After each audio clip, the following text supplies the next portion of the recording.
एक बार द्वापर युग में धर्मराज युधिष्ठिर और भगवान श्री कृष्ण एक ही स्थान पर विराजमान थे। तब धर्मराज युधिष्ठिर बोले कि हे भगवान, इस जगत में पुत्र प्राप्ति की मनोकामना पूर्ण करने वाला कौन सा व्रत उत्तम है। तब भगवान श्री कृष्ण बोले, हे राजन, हलषष्ठी के समान उत्तम कोई दूसरा व्रत नहीं है। युधिष्ठिर बोले, हे महाराज, यह व्रत कब और किस प्रकार प्रकट हुआ। श्री कृष्ण जी बोले, हे राजन, मथुरापुरी में एक राजा कंस था। सुर नर मुनि सब उसके अधीन थे। राजा कंस की बहन का नाम देवकी था। वह विवाह हुई तब कंस ने उसका विवाह वासुदेव के साथ कर दिया।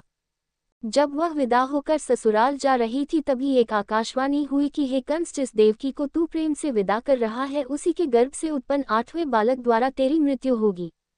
ये सुनकर कंस ने क्रोध में भरकर देवकी और वासुदेव को बंदी बना लिया और जेलखाने में डाल दिया।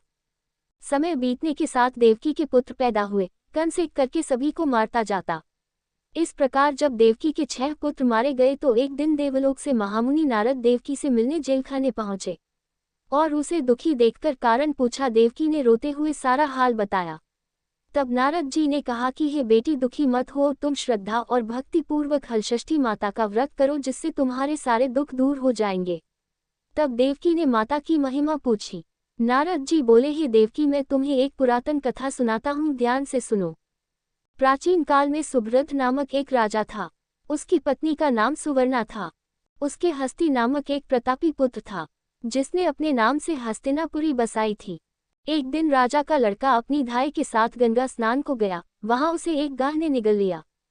ये सुनकर सुवर्णा अत्यंत दुखी हुई और उसने क्रोध में धाती के पुत्र को भाड़ की धधकती अग्नि में डलवा दिया। धाती पुत्र शोक में निर्जन वन में जाकर एक शिव मंदिर में जाकर शिव पार्वती तथा गणेश जी की उपासना करने लगी। वह प्रतिदिन तृण धान तथा महुआ खाकर समय बिताती थी। व्रत के प्रभाव से भाद्रपद कृष्ण पक्ष के एक दिन उसका लड़का अग्नि से निकल आया। राजा रानी भाड़ से लड़के को जीवित निकलते देखकर आश्चर्य करते हुए पंडितों से उसके जीवित निकलने का कारण पूछने लगे। तभी इस रहस्य को बताने के लिए शिव जी की आज्ञा से दुर्वासा ऋषि वहां आए। राजा रानी ने उनका स्वागत किया और लड़के के जीवित निकलने का रहस्य पूछा। दुर्वासा ऋषि बोले, हे राजन, इस राति ने वन में नियम पूर्वक श्रद्धा से भगवान शंकर, पार्वती, गणेश तथा स्वामी कार्तिकेय का पूजन किया है। इसके प्रभाव से ही इसका लड़का जीवित हो गया था। आप भी यह व्रत किया करें। राजा रानी दुर्वासा ऋषि को विदा करके धरातीपुत्र के पास गए।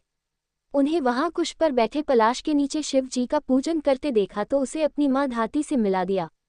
धाती ने राजा को बताया कि आपसे भयभीत होकर जिस दिन से मैं वन में आई थी तब से केवल वायु भ्रमण करते हुए शंकर भगवान, पार्वती, गणेश तथा कार्तिकेय के पूजन में लगी रहती थी। एक दिन रात्रि में शिवजी ने स्वप्न में कहा कि तुम्हारा लड़का जीवित है, क्योंकि तूने श्रद्धा सहित व्रत पूजन किया है। तुम्हारी रानी भी इस व्रत को करे तो उसका लड़का भी मिल जाएगा तथा उसके और लड़के भी होंगे। ये सुनकर राजा रानी ने श्रद्धा भक्ति सहित इस व्रत को किया, जिसके प्रभाव से राजा का लड़का गाह के मुंह से जीवित निकल आया। फिर व्रत के प्रभाव से राजा के और भी पुत्र हुए और उसके राज्य में सुख शांति हो गई। उसके राज्य में अनावृष्टि, दुर्भिक्षी, महामारी सदा के लिए समाप्त हो गई।